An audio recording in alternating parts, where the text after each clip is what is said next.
Phase World podcast helps independent creators live their creative and financial freedom. I'm your host, Fei Wu, and I'll be taking you through a series of interviews with creators from around the world who are living life on their own terms. Each episode is packed with tactics, nuggets you can implement, origin stories to make listening productive and enjoyable. We're not only focused on the more aspirational stories, but relatable ones as well.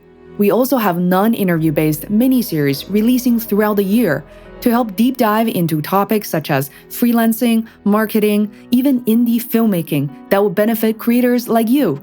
Show notes, links, and ways to connect with the guests are available on phaseworld.com. Now, onto the show.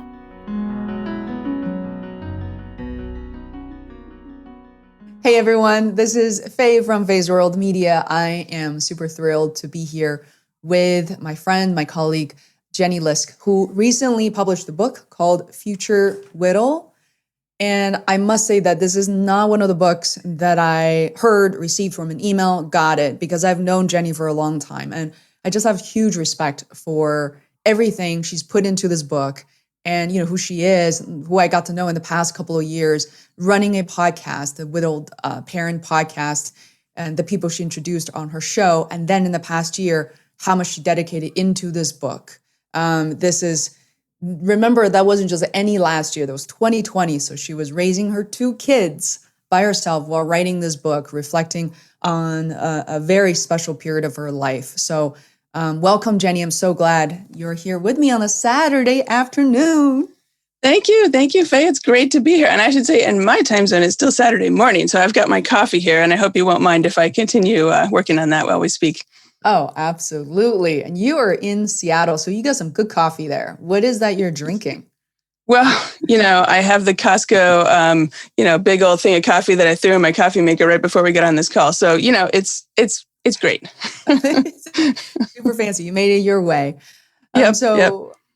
For anybody who's watching this, no matter where you are, if you're on YouTube, LinkedIn, Twitter, Facebook, my personal page, or the Phase World page right now, feel free to leave questions. I always go back and kind of gather them. Maybe we'll do a follow video. But I also am going to monitor my YouTube channel live because this is kind of a YouTube live, YouTube premiere situation. So feel free to chat with us there if you want. I'll try to pick up as many questions as possible. All right, we'll get started. I gave Jenny full permission to kind of also help us navigate the conversations to, what's most helpful, interesting to her as well. So Jenny, you published this book in January 2021. Yes. Oh my God, so much has happened. So could you give us, we're going to talk so much about this book, your journey, the fact that you lost your husband, you saved your family, you raised your 2 kids, and you found your voice as a podcaster, as an author, as a YouTuber as well. Jenny, you have your own YouTube channel. But I'm going to talk about the first 2 line items here. Could you give us maybe like a little brief history of basically what made you want to write this book and what is this story about? Yeah. Brief. Okay, I will try to be brief. We could talk about this all day because there are so many different aspects to it. But 5 years ago, actually, right about now, 5 years ago last week, my husband died of brain cancer. It was glioblastoma, which is a very aggressive type of brain cancer. And you might have heard of it because it's actually in the news over the last few years. First, Beau Biden died of it, and then John McCain died of it just a couple years ago. And Dennis actually got sick in May of 2015. Mm-hmm. And so it's, going to be coming up on 6 years here from when this whole thing started. And it was the weirdest thing because there was no dramatic like passing out or, it was kind of like, oh, I've been feeling a little dizzy lately. That started the whole thing, right? And, people could be dizzy for all kinds of reasons. You didn't drink enough water, or whatever, right? And so, he made an appointment to go see his regular internal medicine doctor. And it very quickly became, let's do an MRI. You have something very wrong with your brain. You need to go to the neurosurgeon tomorrow. The neurosurgeon says, we're doing surgery the next day. And so this was, like I said, in May of 2015. That started 8 months of caregiving, ultimately hospice, ER visit after ER visit, multiple surgeries. I mean, I think at one point in the book, I think I made a comment that we had like 4 ER visits in 1 week. Mm-hmm. Like, Wow. I mean, so just thing after thing for 8 months. And ultimately, he died at home here with hospice 5 years ago, like I said. Wow. So, this is a very special book because most of us will probably assume it was very difficult to write. A lot of the pieces came from your journaling of what happened. And first of all, I was really, before I read the book, I kind of want to surprise myself, not to listen to all the podcasts, and I really want to kind of just immerse myself in it.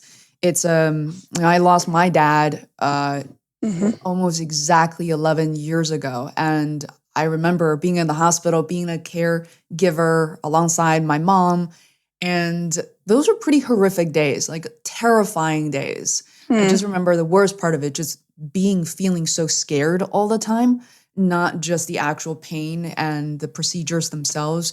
Yet you wrote so much of it down, which I didn't. I think it was another way of, for me, it was about reading other books, watching movies, and writing my own book at the time.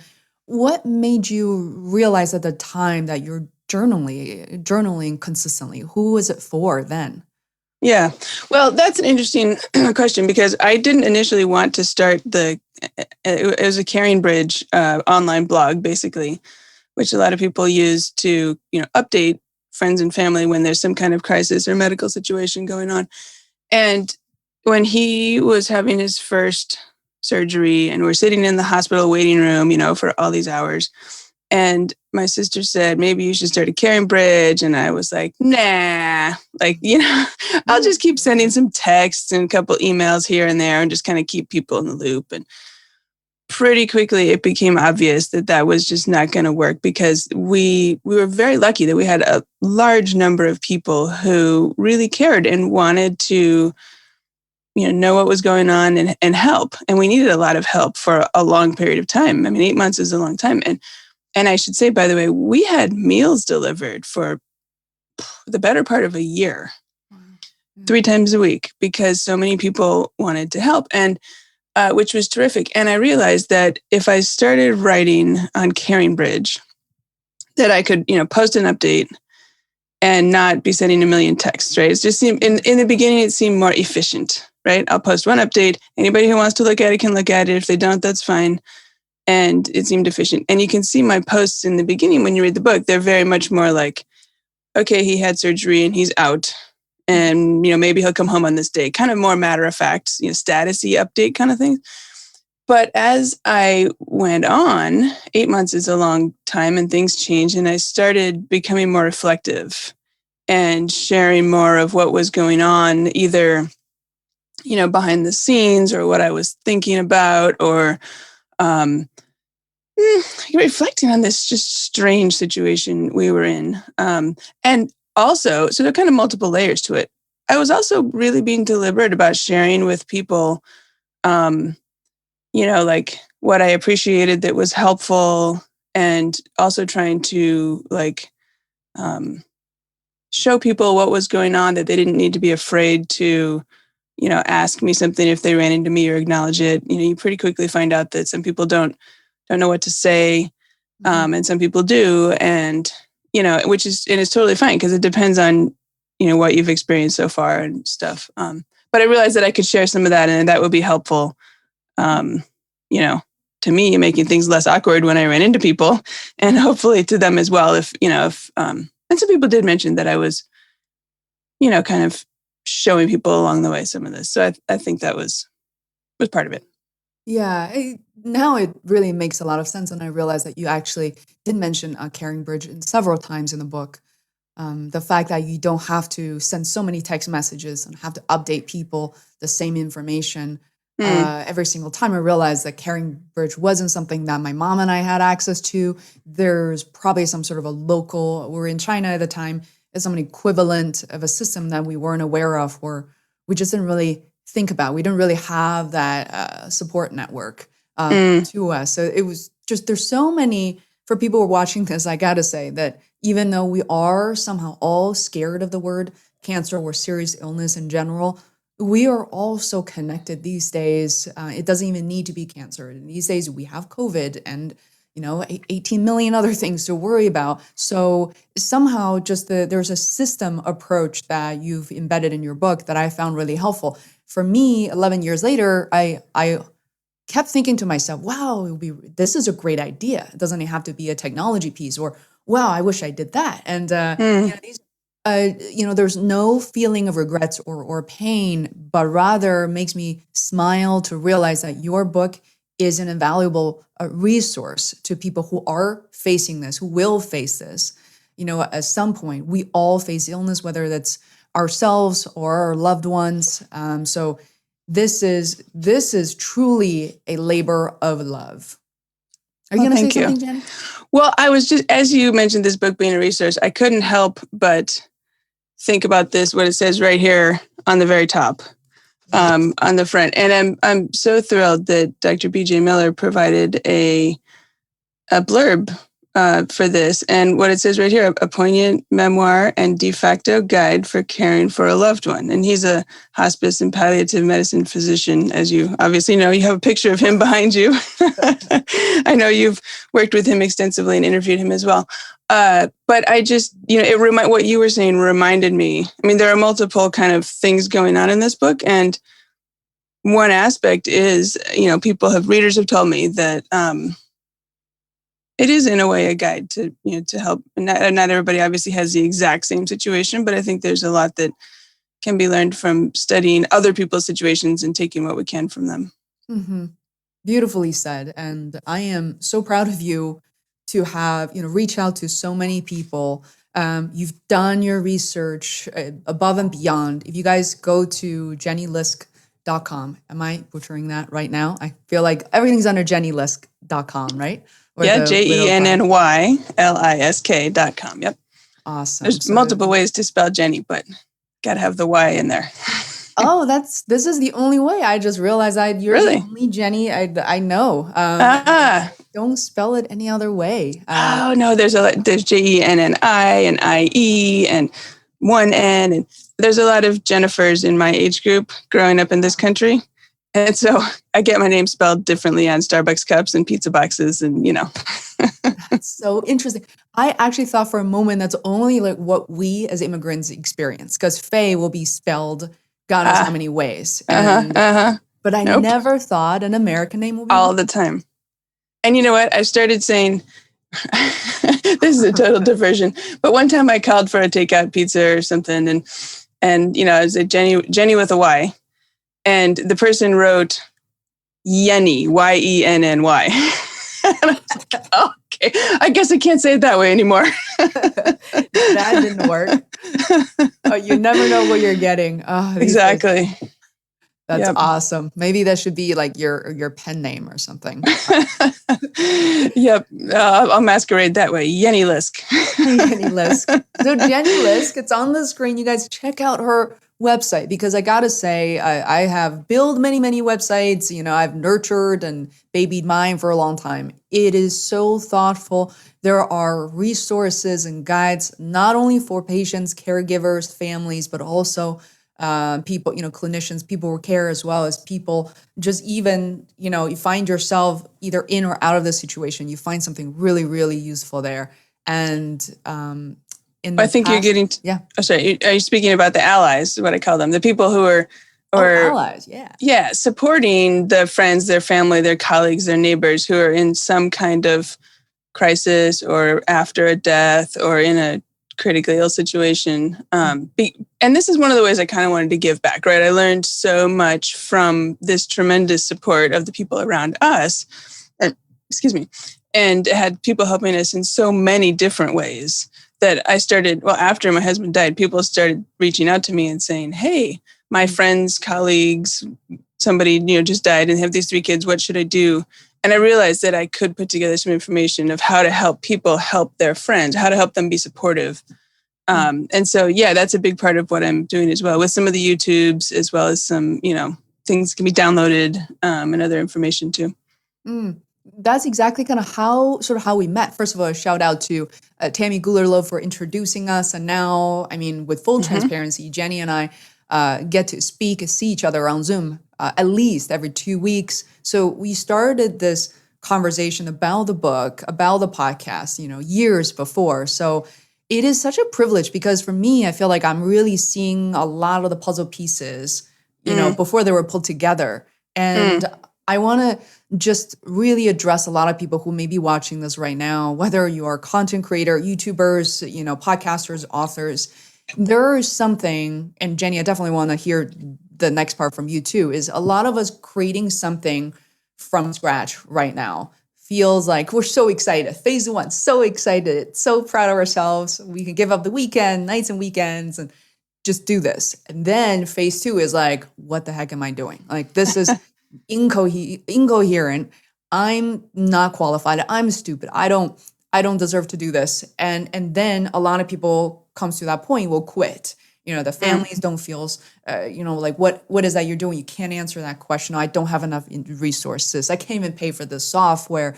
The cover isn't good enough. I'm a failure. So what is that process like for you, Jenny? Did you ever run whether with this book or with the podcast or with the website, did you ever run into the wall or that feeling of what exactly am I doing? Or was that not part of your creative process?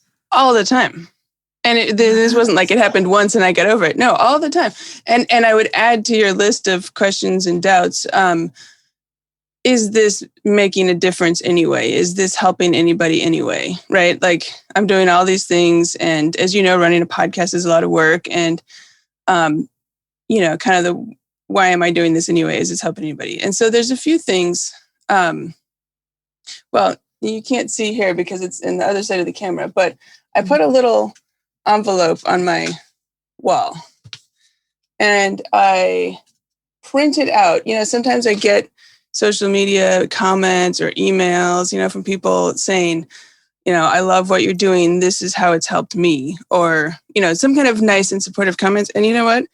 I've printed some of them out and I've laminated them and I put them in this, like, no, seriously, I got all these things here.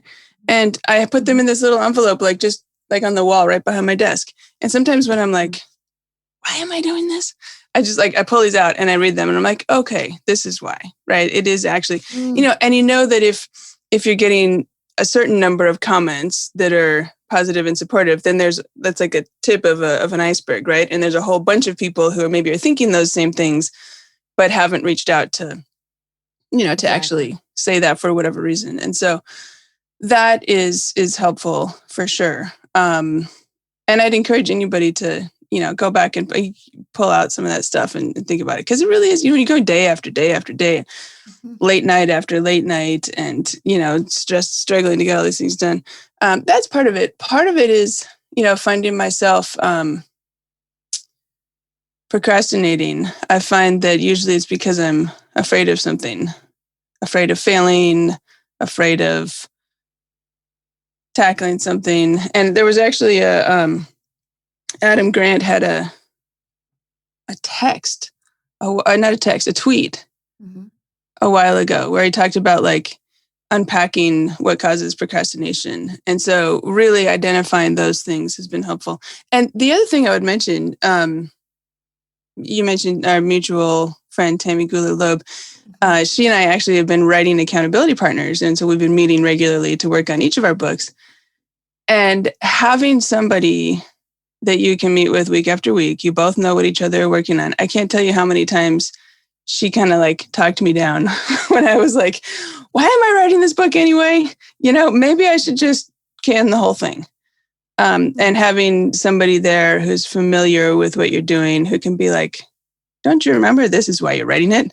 And then you go, okay, you're right. Right? Sometimes you need that outside perspective, Yeah. That's so true. It's like the 6-7 of us get together every 2 weeks to, talk about something, to overcome something together or for each other separately.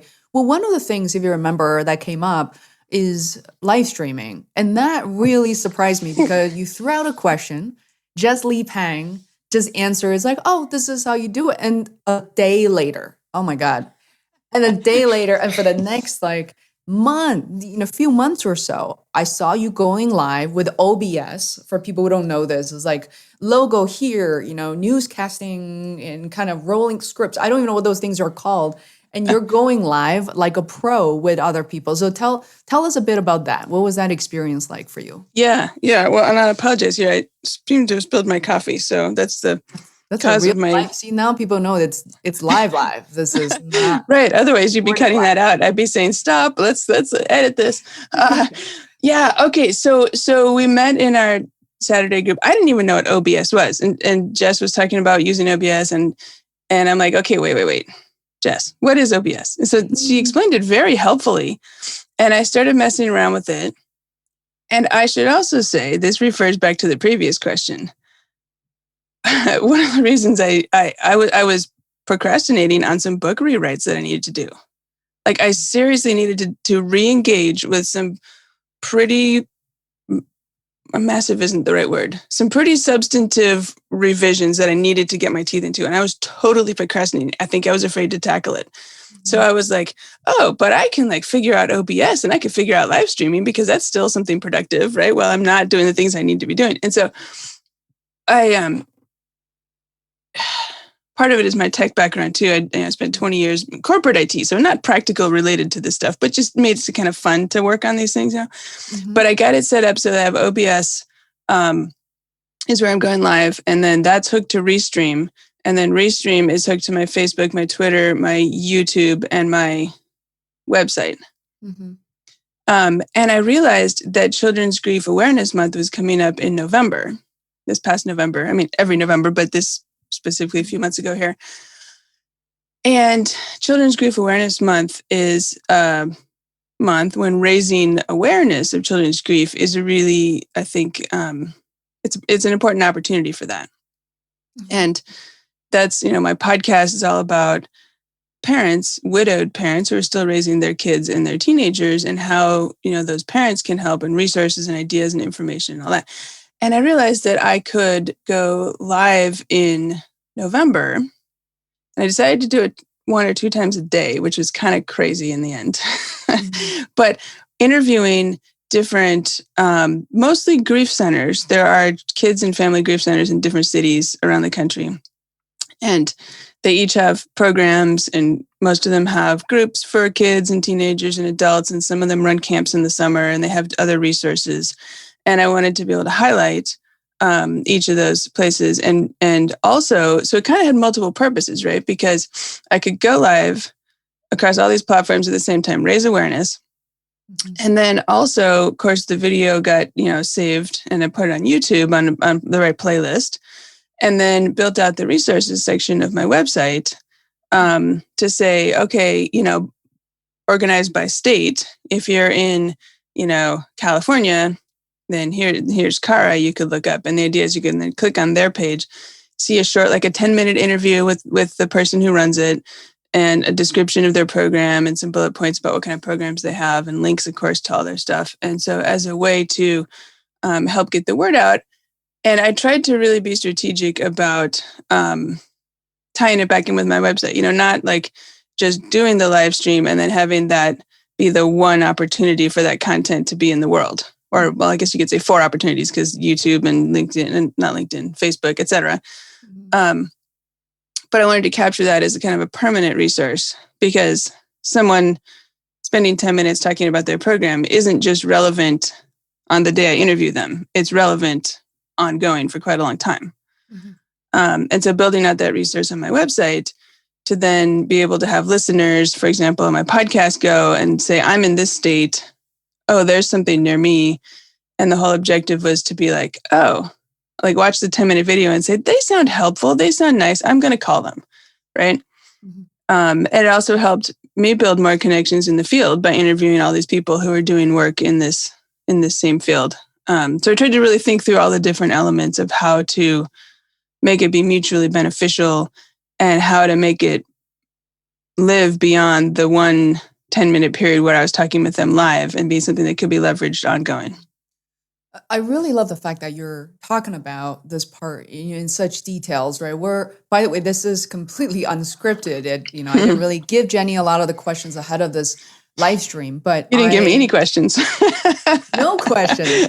But we connect all the time. And I really love how you are prompted with these questions and just kind of reacting, responding live, because for people who are considering self-publishing, or you have written the manuscript and even with the editor at this point, definitely, I would say, pay close attention to what Jenny is saying and maybe reach out to Jenny directly, because we are, all of us are noticing Jenny's unique ability in exploring this kind of ecosystem for authors. So it's really, to me, what I learned from you and from other people I'm helping, I'm witnessing, is that, oh my God, publishing your book, like this part is very, very hard. Writing it, putting it on Amazon, being one of the best sellers in a category is a lot of work. But so many people just drop it. Like, you're exhausted, I know. Or if you're not quite here yet, you're going to be exhausted, because you will be. However, number one, like you said, Tammy, as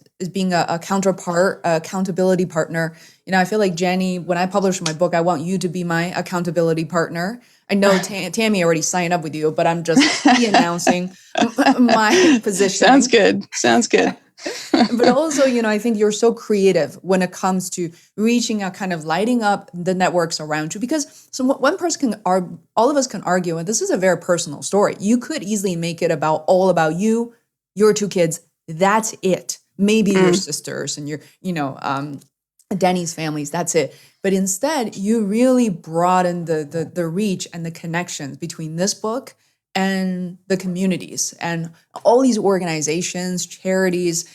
And I feel like everybody, no matter what book you're writing, that's what you should be thinking about. It is sharing your platforms. You can't really see. I'm kind of proud of this. Like, rise by lifting. Nice. Yeah, rise by lifting Nice. others. That's what I wore this for you. But even though I wish that you can see more of it. Yeah, I know. That's the problem with the camera but yeah. That's what you're doing. And you can feel knowing I'm wearing this. And I think that's what you're doing. And if you guys want to explore something with Jenny, I feel like this is really the hidden gem. So bravo, really great job. So much Thank you. Well, you're absolutely right. I guess, to underscore that point, I mean, having a book that ends up something you can hold in your hand is critical step one. But it's important to realize it is only step one, right? The writing it and getting it professionally edited and having a awesome cover design and thinking through like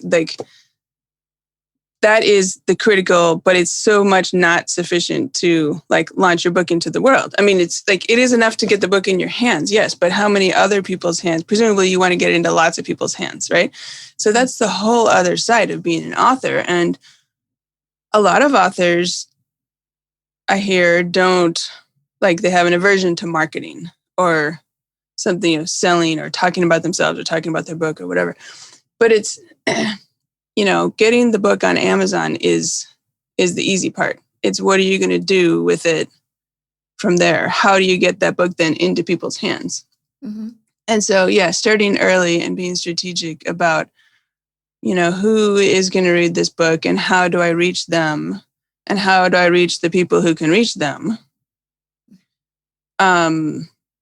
is really important to keep in mind all throughout the process. And it's an important, I had somebody reach out to me the other day who said, my book is launching in 2 weeks and I'm launching it myself and I don't know what to do. Can you help me? And I was like, well, if it's launching in 2 weeks, it's a little late to be asking this question. Mm-hmm. Yeah. When would be the right time to think about it? Or when did you start thinking about the audience, who to reach out to? Well, I started really early. When I started my first draft, I started talking about it. Mm-hmm. And part of that was to keep myself accountable. And part of that was to have people know what I was. I didn't want to drop a book on the world and be like, guess what? Now I wrote a book. Here it is, and nobody's heard anything about it yet, right? Right. And one of the things that I was really frustrated about in 2019, I kept thinking, I'm going to start writing, and I had the Caring Bridge to start with, right? And I had to start writing all around it, the reflections and the other stuff. And I kept thinking, I'll carve out an hour here and an hour there, and it just wasn't happening, and I got super frustrated. And so finally, in the summer of 2019, I said, you know what? August, I'm clearing my calendar. I'm not going to do any podcast episodes. I'm going to cancel everything I possibly can, and I'm going to write 1,000 words a day. Mm-hmm. And I'm going to post about it on social media every day. And I'm going to say, I wrote 1,002 words today, or, whatever. Yeah. Or today I wrote 1,239 words or whatever, right? Mm-hmm. And there were two purposes to that. Keeping myself accountable was a huge part of it, because I didn't want to, have to post and say, well, I didn't write anything today. Mm-hmm. And so there were, right now. What's that? I'm taking notes. I got to start doing this. Yeah. Well, and I said, and you know what? And here's the thing. I had no idea if 1,000 words a day for the month of August was going to be enough, too much, right? But I knew it would get me started. Mm-hmm. And I knew that at the end of August, I would have a bunch of words, and I would either say, okay, I need to do X amount more, or I would say, no, I'm done, or whatever. But I knew that if I didn't put a stake in the ground, I would never get started. Mm-hmm. And so I got to say, every day except one, I did do, and that day I was like, I can't do this. And the next day I did 2,000 words, and then I posted on social media. Okay, yesterday I did nothing, but today I did 2,000 words, and kind of like, forgive me, Did people respond to that? Did people keep going? Yes, people were super supportive.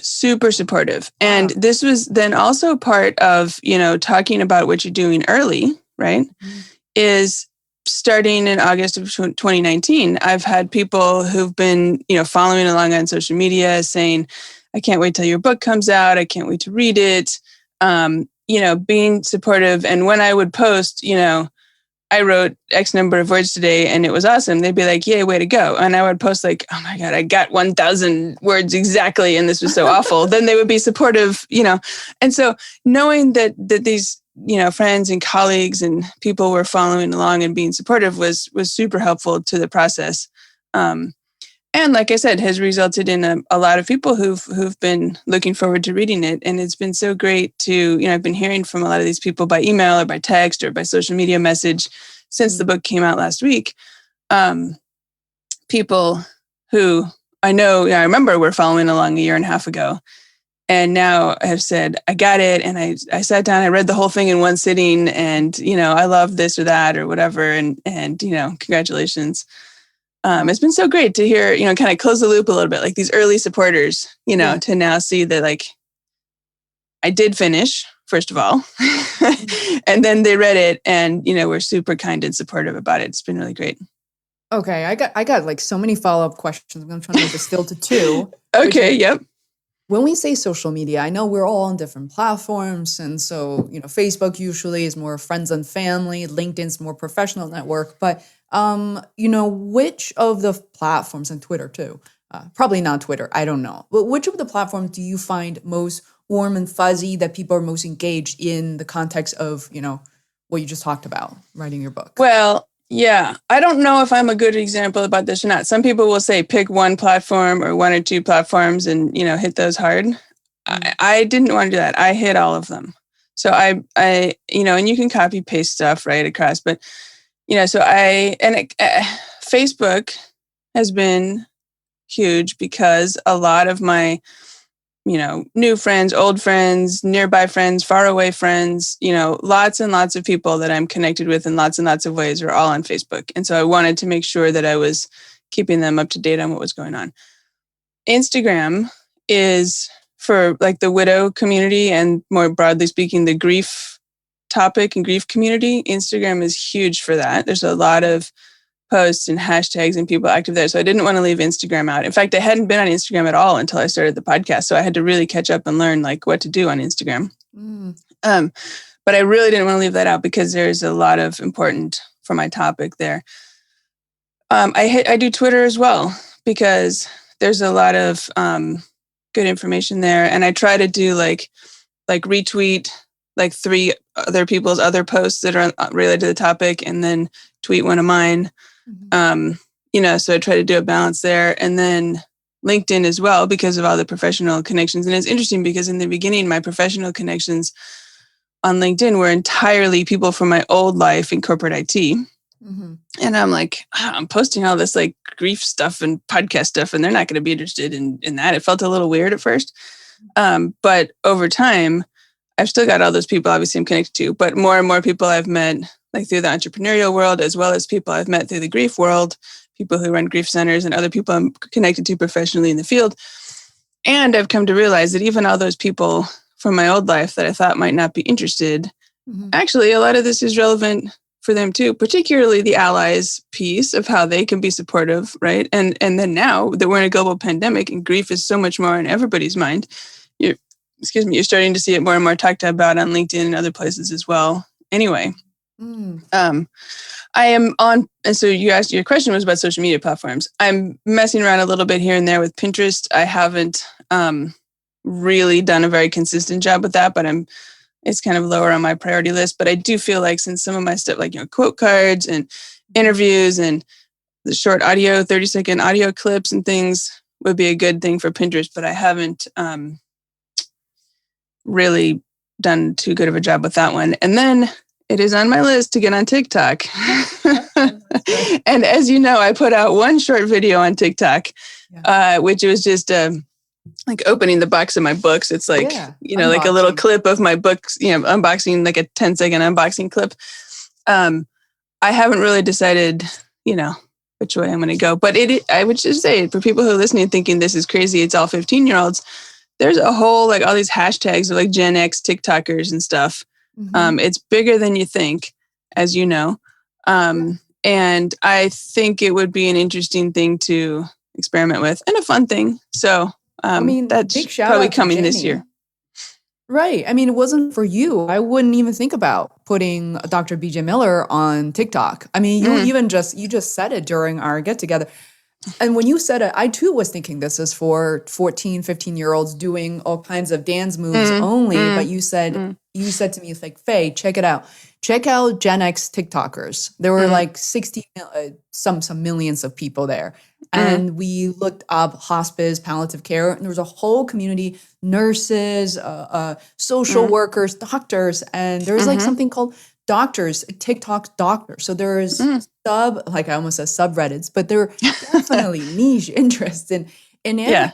And so I think it's just wonderful. As you know, that Dr. Miller's account has only been around for 2 weeks, and yesterday we went over 12,000 views. 12,000 views on mostly surrounding a few videos. So it's so wonderful. That's awesome. I have a book. Yeah, thank you. I have a book-related question, follow-up question, because you talk about your routine, which is fantastic. Guys, if you're single or otherwise, but look, Jenny has 2 teenagers. There are so many, even though, I'm so glad they're kind of older now, you don't have to like babysit them and kind of create a schedule for them necessarily. But still, you got other people other than yourself to care for. So I can imagine once you finish writing the book, a draft, at what stage did you choose or realize like, okay, let me hire a professional editor? Because that's like the step I'm struggling with, because I don't know at what shape. So I think I'll do a rough draft without criticizing myself, which means I'll never finish criticizing myself. I'll do a reread or edit, self-edit, and then I probably will work with an editor. At what point, did that come about for you? Like, what was the timeline like? Yeah. Well, I always knew that that was part of the plan, to hire an editor eventually. I didn't want to not have it be as professional as possible. So like I said, I did the first draft in August of 2019. And then for various personal reasons and podcast related reasons, I kind of let it sit until like spring of 2020. And then I get frustrated because I kept thinking, I'll squeeze in some time to work on some rewrites. I'll squeeze in some time. And then the same thing as the year before. I never was squeezing in time, right? And then finally I decided, like about April, May, maybe, I was like, you know what? I think it was May. I'm going to clear May like I did last year and try to just focus on this.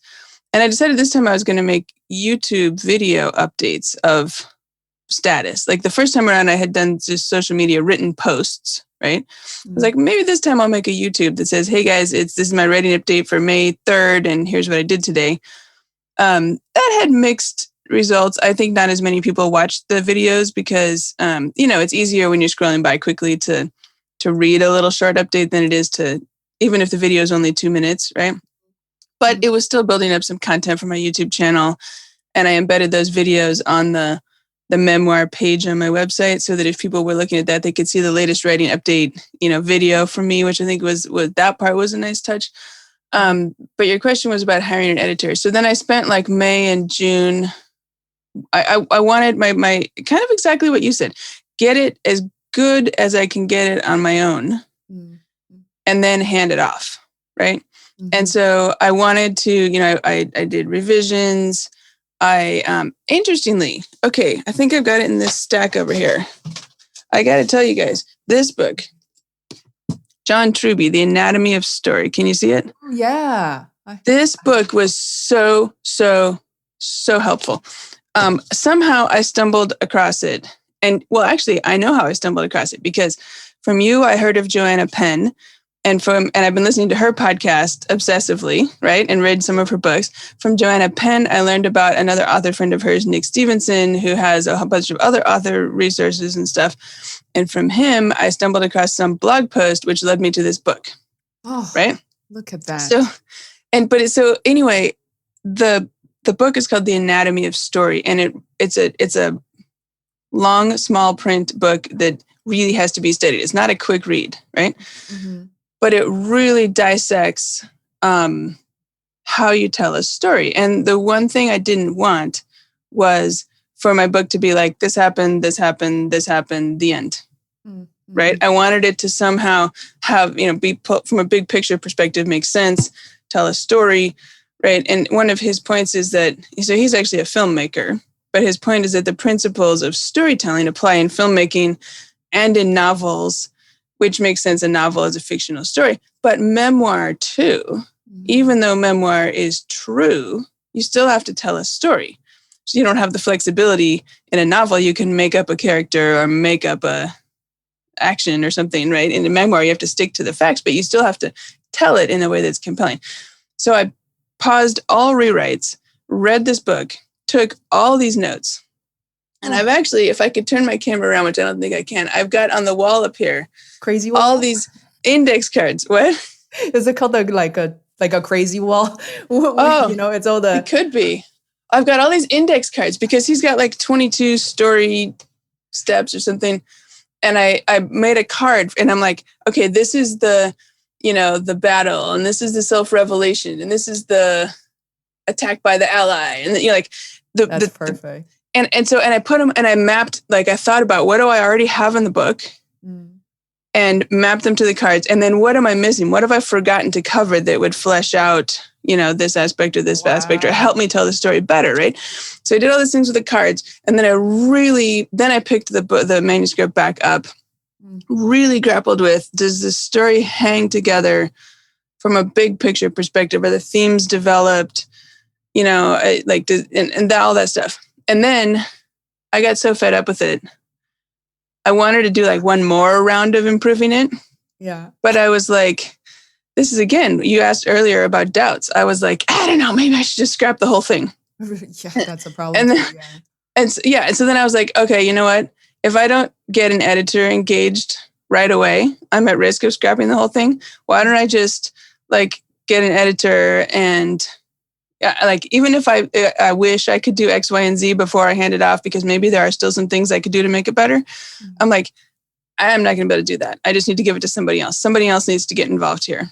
Yeah. And I sent it to the editor, and then I was like, okay, but before you even start, is this even going to help anybody? Because if it's not, then I don't want to do it.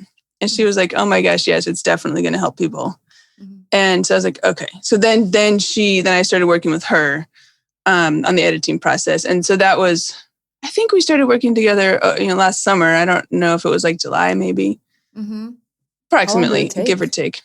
How long for her to return revisions? And what was that?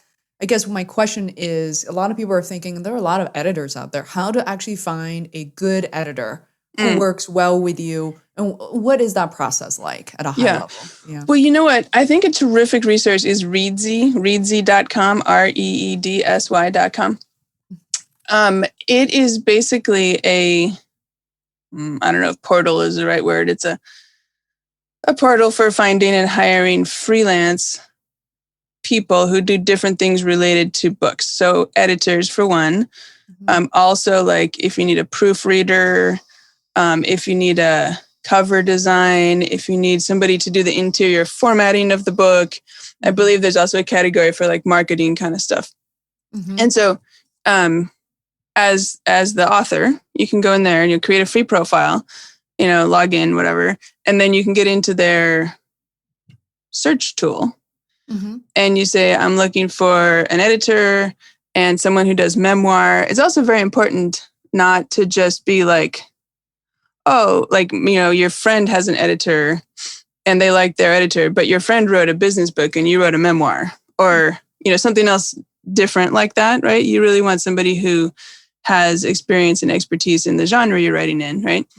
And so you can say, if you're looking for, what genre, and then also there's like US English or UK English, because there's variations.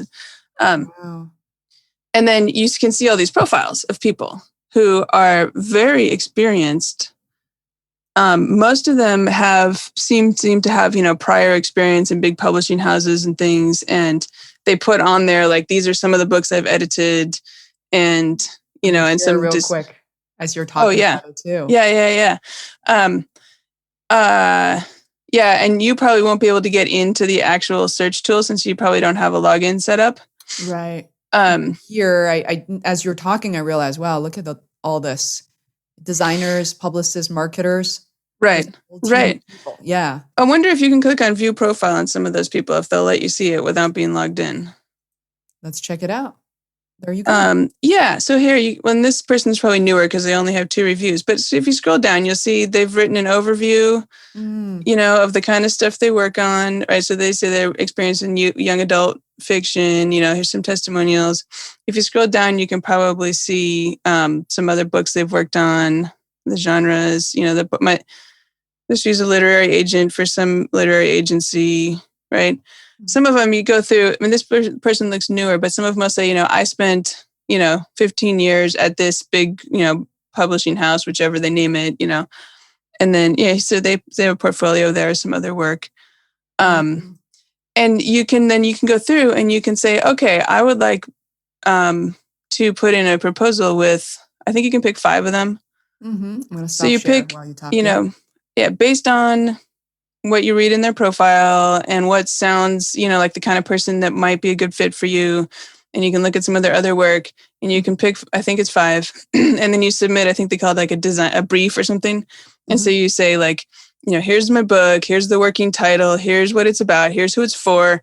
You can upload like a sample, like your first chapter. And then you submit it.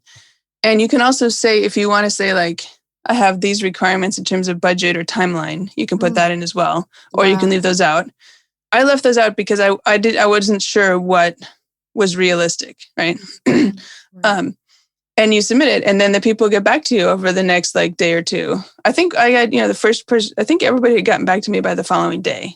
Wow. And like one of them, two of them said, they gave me a bid and they said they could do the work, and this is their process and how they work and what they charge and whatever. One of them said she wasn't interested. One of them, I think, didn't get back to me, and I forget about the last one. Anyway, and then you can, like, if none of them work or whatever, you can go back and ask for more. So what was it, your book, I would like to say the lengthwise is fairly standard. I would say about maybe 60,000 words or so, 250 pages. I think it's about 50,000 words. Yeah. 50,000. Okay. So what was it? Was the draft much, much longer or more or less the same?